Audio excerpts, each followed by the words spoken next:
Bismillahirrahmanirrahim. Assalamualaikum warahmatullahi wabarakatuh. Waalaikumsalam warahmatullahi wabarakatuh. Para pemirsa Hikmah Fajar, hamba Allah yang mulia, yang terhormat dan terpilih.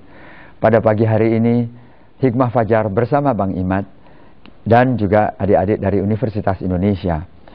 Pertama-tama kita bersyukur kepada Allah Subhanahu wa taala dapat jumpa kembali. Salawat dan salam kita sampaikan kepada junjungan kita Nabi besar Muhammad sallallahu alaihi wasallam. Episode Hikmah Fajar bersama Bang Imad tentu saja akan melanjutkan dari episode atau program-program yang terdahulu. Namun untuk yang akan datang ini bisa saja mengulang kembali atau mendalami, memperluas apa yang telah dijelaskan. Jadi akan saya berikan kesempatan kepada adik-adik dari Universitas Indonesia untuk mungkin ada yang ditanyakan dari episode yang terdahulu. Silahkan, mungkin kalau ada yang bertanya. Bang Imad pernah menjelaskan tentang nikmat. Yang saya ketahui bahwa nikmat itu adalah salah satu fasilitas yang bisa dicerna oleh indera manusia.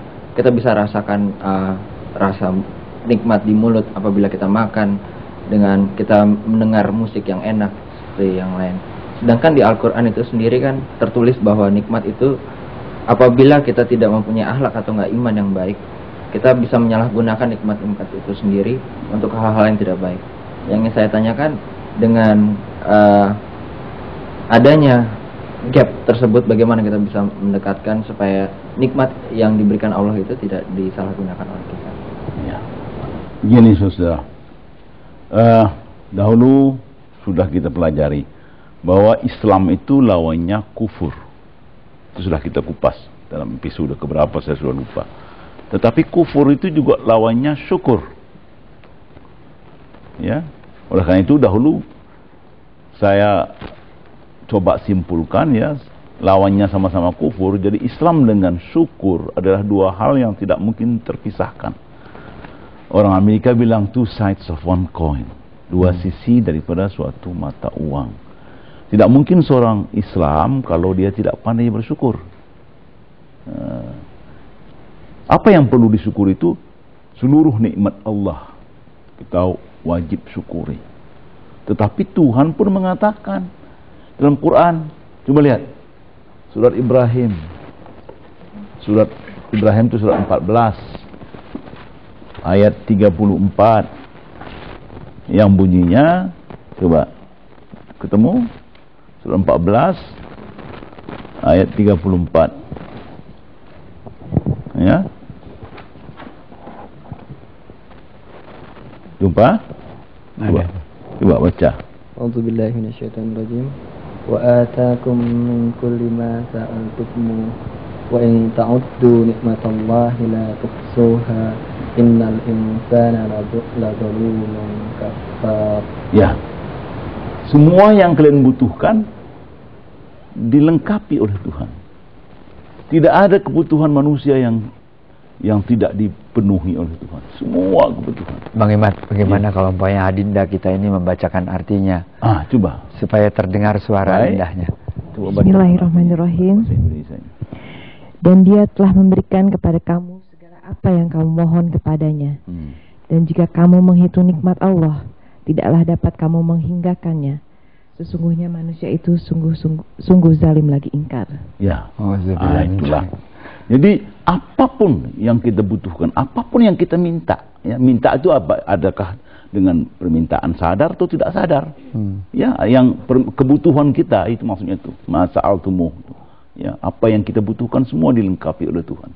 Ingat ya, dahulu barangkali saya katakan bahwa alam ini diciptakan Tuhan ya 6 hari, dan 6 hari itu oleh saintis zaman sekarang ini sudah dihitung ya, pakai Geiger counter dan sebagainya, itu sama dengan 15 miliar tahun.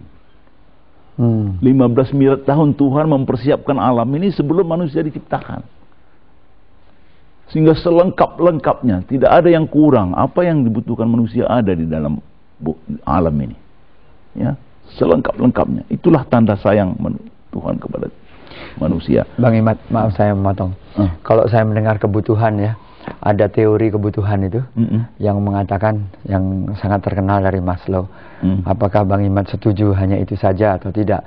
Ya, bahwa kebutuhan manusia itu kebutuhan biologis, kebutuhan rasa aman, kebutuhan rasa cinta, kebutuhan rasa hormat dan aktualisasi diri. Itu Maslow itu. Iya, itu Maslow itu. Saya kok rasanya ya memang iya betul itu, tapi apa iya itu saja gitu kebutuhan kita. Ya, saya pikir kalau yang dimaksud dengan aktualisasi itu sesuatu yang spiritual, saya pikir kalau itu dimasukkan, saya pikir ya cukuplah itu. Tapi itu saja berapa banyak itu? Cobalah hitung. Oleh karena itu dalam ayat ini dikatakan kalau kamu coba menghitung nikmat Allah, kamu tidak akan mampu karena infinitum, tak berhingga, tak mampu kamu menghinggakannya. Ya, padahal ini kan ada terasa paradoks. Kalau kamu tidak pandai bersyukur, kamu artinya kufur. Jadi lawan syukur itu kufur. Sedangkan yang mau disyukur itu banyak sekali, tak berhingga banyaknya. Bagaimana akal kita? Itulah Tuhan memberikan kepada kita akal dan ilmu yang kalau kita manfaatkan, kita usahakan dengan mempelajari Al-Quran juga. Ternyata bahwa nikmat-nikmat Tuhan ini yang demikian banyaknya, tak berhingga itu kita bisa kita klasifikasi tentukan prioritasnya, mana yang lebih mahal satu terhadap yang lain, atau mana yang lebih penting satu terhadap yang lain. Bang Imad nggak marah kalau itu sudah ngacung-ngacung dari maaf. Kan tadi Bang Imad katakan bahwa umat Islam itu harus pandai bersyukur ya, karena nikmat Allah itu demikian banyak. Tapi seringkali justru karena sedemikian banyaknya nikmat Allah ya, akhirnya kita jadi taken for granted aja gitu loh, menganggap itu sebagai sesuatu yang biasa gitu loh. Jadi akhirnya kalau kita mendapat sesuatu yang sebenarnya itu suatu nikmat yang besar dari Allah, itu akhirnya kita anggap sesuatu yang biasa gitu loh. Padahal kan inilah maka dikatakan manusia itu zalim dan kufur. Tidak, artinya kufur itu artinya tak pandai bersyukur. Inilah rencana iblis. Iblis dulu kan ketika diciptakan Tuhan dikatakan itu, dan coba lihat surat Al-A'raf surat 7. Surat Al-A'raf surat 7 ayat 15, ayat 11. Ayat 11 dan seterusnya. Coba lihat. Ya. Ketemu? Ya, di situ Tuhan mengatakan, saya coba simak, walaqad khalaqnakum tsumma sawwarnakum tsumma qulna lil malaikati isjudu li adama fasajadu illa iblis lam yakum minas sajidin.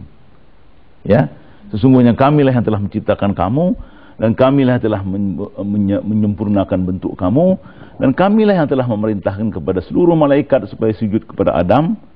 Mereka sujud kecuali iblis. Dia tidak termasuk ke dalam kelompok yang mau sujud. Maka Tuhan menyoal, qala ma mana'aka alla tasjuda id amartuka. Itu ayat berikutnya kan. Apa yang menghalangi engkau untuk sujud padahal aku telah perintahkan? Maka iblis menjawab, ini jawaban iblis ini penting sekali saudara renungkan. Qala ana khairum minhu. Bukankah aku lebih baik dari dia? Khalaqtani min nar wa khalaqtahu min tin. Kau ciptakan aku dari api, kan dia kan cuma dari tanah. Secara logis sebetulnya iblis ini betul juga pintar juga iblis ini. Ya memang tanah kan tanpa air kan tidak ada gunanya. Tidak bisa bikin apa-apa. Tanah tanpa air kan tidak ada gunanya, tidak menghidupkan apa-apa. Tapi api tanpa tolongan apa-apa bisa membakar kan. Memang lebih hebat api itu dari tanah. Tapi inilah Tuhan, ya. Api kan bisa mati dengan tanah. Logikanya gitu juga. Iya, tapi tanah itu kan pasif. Ya, taruhlah kalau sudah menganggap api bisa dikalahkan oleh tanah, tapi kenyataannya sekarang kan kita kalah sama iblis kan. Tapi inilah yang paling dimarahi Tuhan. Ya, apa penyakit iblis? Membanggakan asal usul. Ini yang ditularkan kepada manusia. Banyak orang zaman sekarang nih, sejak dulu orang membanggakan dirinya karena keturunan.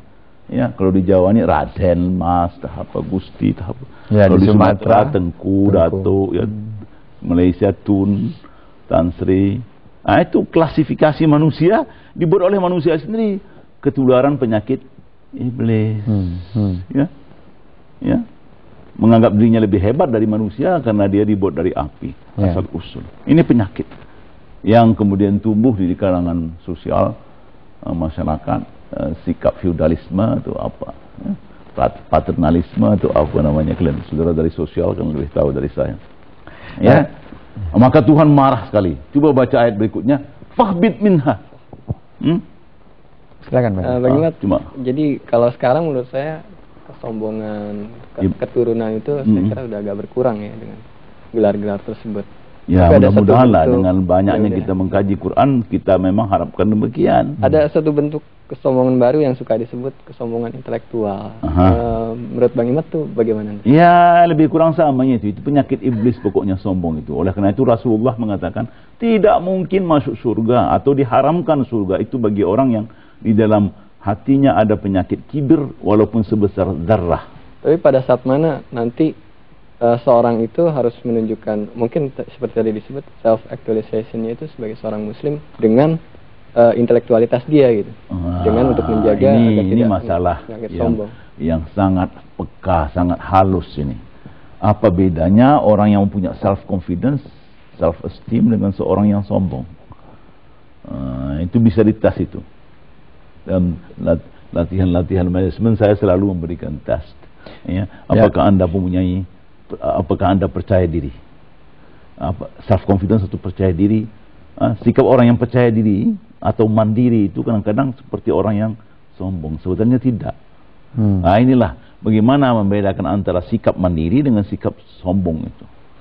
Sombong itu artinya membesarkan diri, kibir bahasa Arabnya. Ya. Membesarkan diri.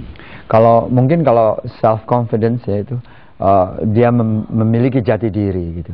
Dia memiliki kepercayaan diri. Ya. Tetapi kalau sombong itu saya kira membesarkan diri. Seolah-olah saya yang paling segalanya, yang paling hebat. Ya. Itu yang Anda maksud dengan bentuk suatu bentuk bentuk keturunan menyebut asal usul ya. Iya.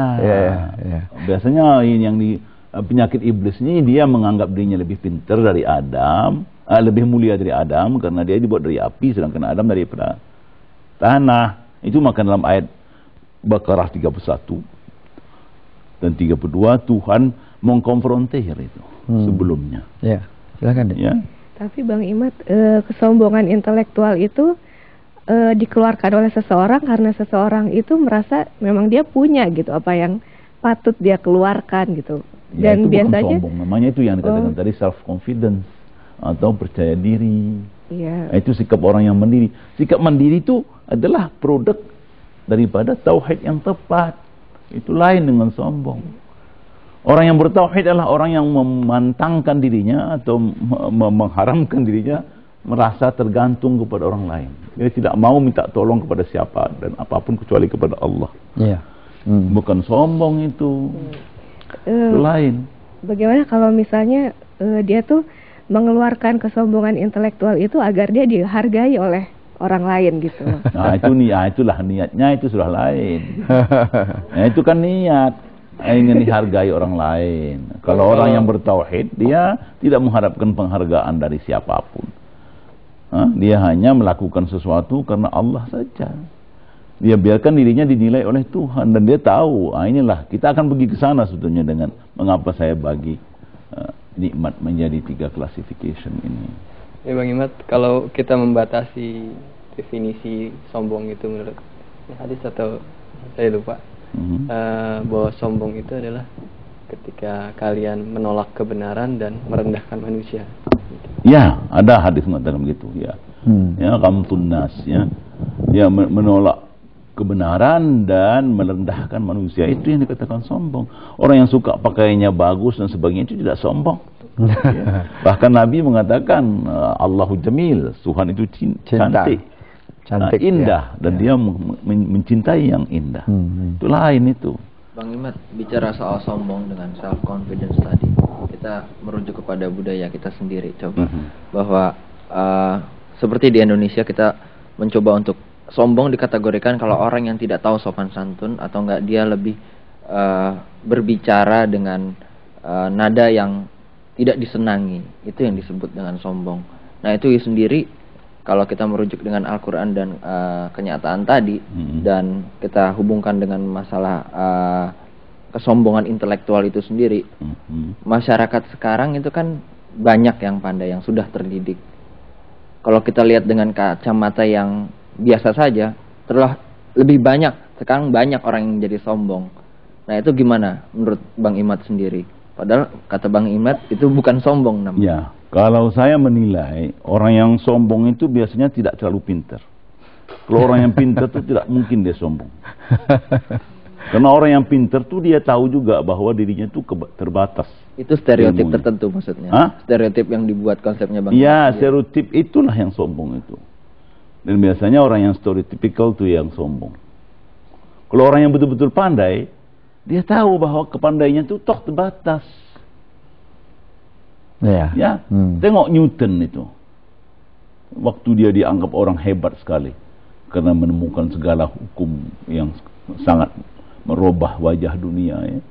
Tapi dia mengatakan, orang mengatakan saya ini pandai, padahal saya ini ibarat dengan ilmu yang ada di depan saya seperti seorang anak laki-laki yang sedang bermain di tepi pantai, yang menemukan sebuah kulit lokan yang cantik, dan saya menari-nari kegembiraan, bangga bahwa saya menemukan kulit lokan yang cantik sekali. Padahal di hadapan saya di lautan sana berjutaan lokan. Lokan yang belum pernah diketemukan manusia, yang jauh lebih indah dari apa yang saya punyai sekarang ini. Nah, jadi dia merasa dirinya begitu. Einstein juga begitu. Itu saya katakan orang-orang yang sombong itu biasanya orang yang ilmunya terbatas, ya. Terbatas. Nah, itu maka pepatah kita kan, ya jangan berguru ke palang ajar, ya. Jangan berburu ke padang datar. Dapat rusa belang kaki. Jangan berguru palang ajar, seperti bunga kembang tak jadi. Jadi ya, itu pantun Melayu, ya. Adik-adik bisa nggak pantun itu? Ya itu. Itu yang kepalang ajar nih yang biasanya menyombongkan diri. Kalau yang sudah betul-betul tahu, dia tidak perlu lagi, dia tahu bahwa yang dia ketahui itu sedikit. Tengok Socrates tuh. I know only one, that I know nothing. Ya. Ya itu. Dan ada juga suatu sajak itu yang oleh John Donne diutarakan bahwa mengetahui yang sedikit itu sangat berbahaya. Iya. Seperti racun itu. Iya, itu yang membuat orang, artinya orang yang sombong itu pada hakikatnya menutupi kebodohannya. Kesombongan itu sebenarnya overkompensasi daripada rasa hati kecilnya yang tahu betul bahwa dia tidak tahu. Iya. Bang Imad, untuk tidak terlalu ini, sebetulnya pertanyaan banyak. Hanya tadi awal mula pertanyaan masalah klasifikasi nikmat itu. Ya.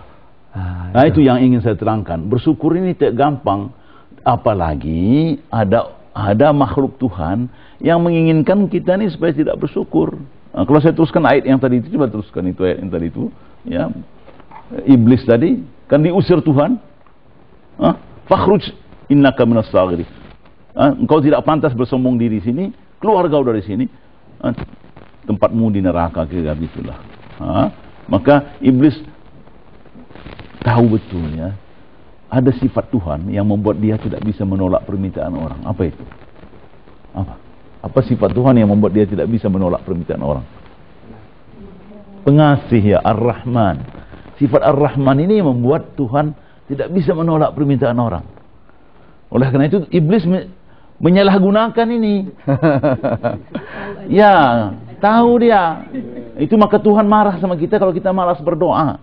Iya, kadang-kadang juga dalam kehidupan masyarakat, kalau ada orang yang baik bisa disalahgunakan. Ya itu. Nah, ini iblis kok lebih cerdik dari kita ini. Maka ketika dia diperintahkan masuk neraka, dia bilang, "Fandurni ila yaumi yub'atsun." Jangan sekarang dong, postpone. Tunda. Jangan sekarang dong. Ya.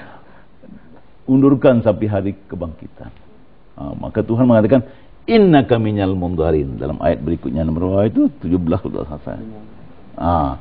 Ketika diberi Tuhan vonis, oke lah, hukumanmu diundurkan, bukan pula berterima kasih. Ya, ini penyakit iblis juga. Dia bilang, wa bima aghwaytani, itu ayat 17 kalau tidak salah. Wa bima aghwaytani la'aqudanna lahum siratakal mustaqim. Thumma la'atiyannahum min baini aydihim wa min khalfihim wa an aymanihim wa an shama'ilihim wa la tajidu aktsarahum syakirin. Ya kan? Karena engkau telah menghukum aku, maka aku akan halangi anak cucu Adam ini dari jalanmu yang lurus. Aku akan datangi mereka dari depan, dari belakang, dari kanan, dari kiri. Sehingga, ini yang paling penting. Wala tajidu aktsarahum syakirin. Tidak kau dapati mereka itu banyak yang pandai bersyukur. Inilah. Maka kita perlu memikirkan, ya, kita yang kebetulan mempunyai pemikiran yang dan suka berpikir ini wajib memikirkan ini bagaimana mengatasi kelicikan iblis ini. Dan Tuhan juga sudah memperingatkan, nikmat Tuhan ini demikian banyaknya kamu tidak mungkin menghitungnya. Tapi itu saya coba mengklasifikasi, ya. Nikmat yang banyak itu bisa kita klasifikasi menjadi 3, dan semua yang lain itu bisa dikumpulkan kepada yang 3 ini. Ya, kita bahagikan menjadi 3 ini. Tergantung pada sikap kita terhadap nikmat itu. Itulah saya dahulu saya tuliskan kembali, ya, jangan bosan ya. Ya. Tidak bosan, ini cuma waktunya sangat terbatas. Oke lah. Yang pertama sekali itu hidayah. Mengapa hidayah? Karena ini tidak diberikan kepada setiap orang. Orang yang pilihan saja. Kedua, kemerdekaan. Mengapa ini lebih mahal? Karena inilah yang manusia. Manusia hanya manusia yang mendapat kemerdekaan. Makhluk yang lain tidak. Yang ketiga, saya letakkan nomor 3. Mengapa? Ini binatang pendapat. Dan gratis. Tidak perlu berjuang untuk mendapatkan ini. Coba saudara ingat, pernah dulu saudara minta pada Tuhan lahirkan aku? Kan enggak. Ya kan, tiba-tiba sudah lahir aja, ya, nakal lagi. Sudah lahir itu, ya. Dan Tuhan melengkapi semua dengan gratis. Hidup ini dilengkapinya dengan apa dulu? Nafsu dan indera atau insting. Itu pelengkap hidup. Tanpa ini kita tidak bisa hidup dengan baik. Dan ini kita wajib syukuri.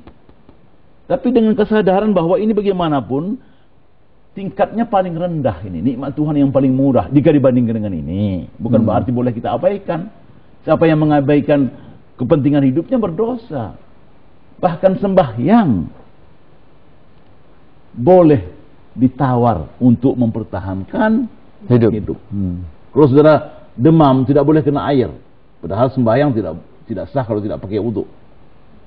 Ya, dokter bilang tidak boleh kena air. Oke, tidak usah ngambil wudu, boleh. Tayamum kan. Sembahyang wajib berdiri menghadap kiblat, lurus. Tapi kaki saudara sedang terseleo atau apa tidak bisa berdiri, ya duduk. Ya, itu boleh ditawar. Ya, untuk mempertahankan hidup itu. Ya. Sembahyang seberapa bolehnya saja. Ya. Nah, itu demi untuk bertahan. Kalau saya sedang sembahyang, taruhlah sedang piknik, ini saya sembahyang di tepi hutan, tiba-tiba datang seorang buta di depan saya lewat, ya, menuju ke sebuah jurang. Kalau saya tidak bantu dia, mesti masuk jurang dia itu, maka saya wajib memberhentikan sembahyang ini.